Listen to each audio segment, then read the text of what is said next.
Brain injuries are common in survivors of domestic violence, but they often go undiagnosed or untreated because of a lack of research and data.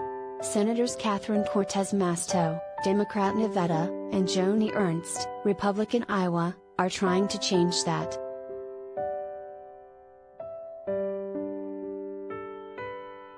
Often brain injuries occur in bouts of domestic violence due to repeated blows to the head, choking or strangulation.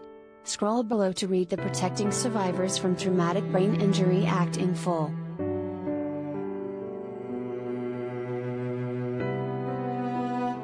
The bill, introduced Friday morning and shared exclusively with HuffPost, would require the HHS to collect data through the National Intimate Partner in Sexual Violence Survey, NIVS, a recurring questionnaire conducted through the Centers for Disease Control and Prevention. The bill states that the data collection will happen every 2 years and will help the HHS in understanding, addressing, and allocating resources to reduce and treat such injuries and the cause of such injuries.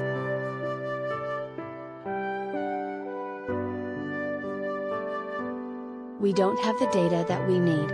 We don't have it nationally, we don't have it statewide, Cortez Masto told HuffPost.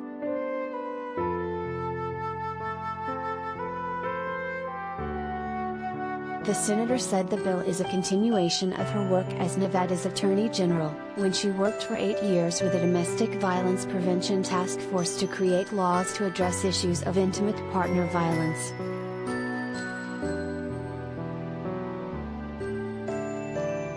For me, knowing that there's physical impacts to victims around strangulation and the bruises and everything else I saw, particularly as a prosecutor, it just made sense that there had to be some nexus between traumatic brain injury as a result of domestic violence, quite often hits to the head for victims, said Cortez Masto. That's why I started looking into this, to say, where's the data? Do we have data on this? And it quickly became very clear there's no data.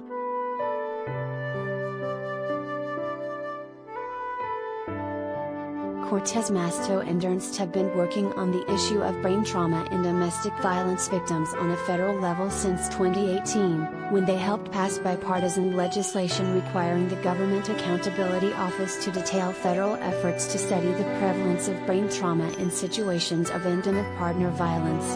The 2018 study found that more research was needed to fully understand how common brain injuries are in domestic violence victims.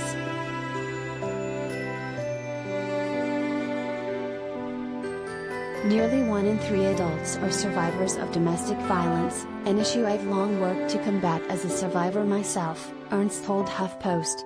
There's more to be done to bolster research and data on these harmful injuries, including traumatic brain injuries, and this bipartisan bill will help us improve reporting and in turn find more effective ways to treat and support survivors.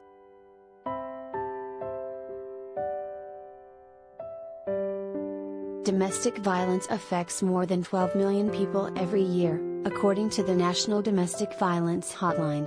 About 1 in 3 women and 1 in 4 men in the U.S. experience rape, physical violence and/or stalking by an intimate partner. And those numbers only increased during the COVID-19 pandemic as many victims were isolated at home with their abuser. The pandemic made Black and brown victims of domestic and sexual violence even more vulnerable to further violence because the economic crisis set off by COVID-19 forced many to return to their abusers.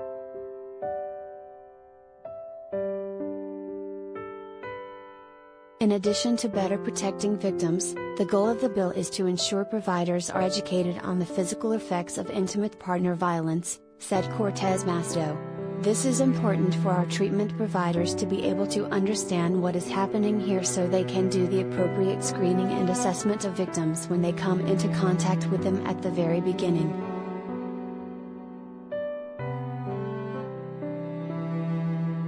The senators introduced the bill just weeks after President Joe Biden reauthorized the Violence Against Women Act, a massive piece of legislation that brings critical resources and funding to victims of gender-based violence. The legislation had languished for years in Congress during the Trump administration, but after a bipartisan push from senators, including Ernst, the bill finally made it to Biden's desk.